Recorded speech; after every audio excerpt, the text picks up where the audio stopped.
జై Swaraj TV road భద్రత వారోత్సవాల కార్యక్రమంలో భాగంగా స్వరాజ్ టీవీ ఒక మంచి కార్యక్రమాన్ని తీసుకున్నది.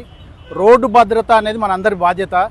ఇది రోడ్డు భద్రత అంటే రోడ్డుకు భద్రం కాదు, మనకు భద్రత కోసం. రోడ్డు మీద మనం వెళ్తున్నప్పుడు ప్రతి మనిషి కూడా ఎదుటి వ్యక్తి ఎలా వస్తున్నాడు ఇవన్నీ చూసుకుంటూ పోవడం అనేది చాలా ఇంపార్టెంట్.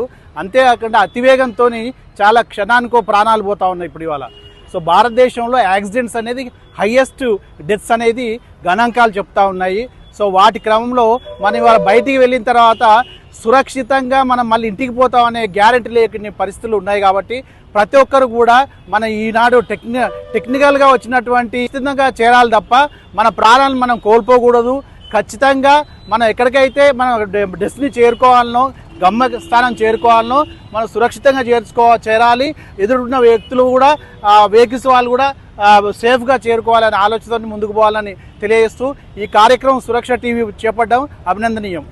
హనంకొండలో కూరపాటి వారి హాస్పిటల్ డాక్టర్ రమేష్ గారు చాలా చక్కటి కార్యక్రమం పెట్టారు.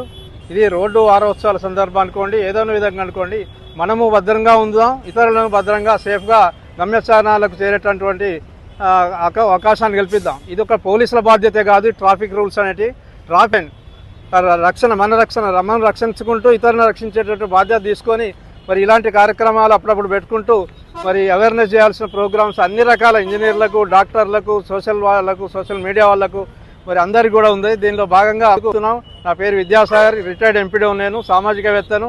నేను ఇంతకుముందు 24 అంశాలతోటి ట్రాఫిక్ డిఎస్పీ గారు అయినటువంటి మధుసూదన్ గారికి ఒక పెద్ద ఫ్లెక్సీ చేసి ఇచ్చాను. అది కమిషనర్ గారి దగ్గర పెడితే అక్కడ ఎన్టీఆర్ దాని ఫ్లెక్సీ దాన్ని పెట్టారు స్టాచ్కు. అది చాలా రోజులు చూశారు మంది. మరి యొక్క స్పీడ్గా పోవద్దు, నిదానంగా పోవాలి. ఆ యొక్క ఈ ట్రాఫిక్ రూల్స్ను చక్కగా పాటించుకుంటూ మన పిల్లలకు కూడా, మన భార్య పిల్లలకు మళ్ళీ ఇతరులకు కూడా తెలియని వాళ్ళకు తెలుసుకుంటూ ప్రతి మీటింగ్లో కూడా ఇలాంటి కార్యక్రమాలు చేపట్టి అందరినీ రక్షించుదాం, మనం రక్షించబడదాం. జై హింద్.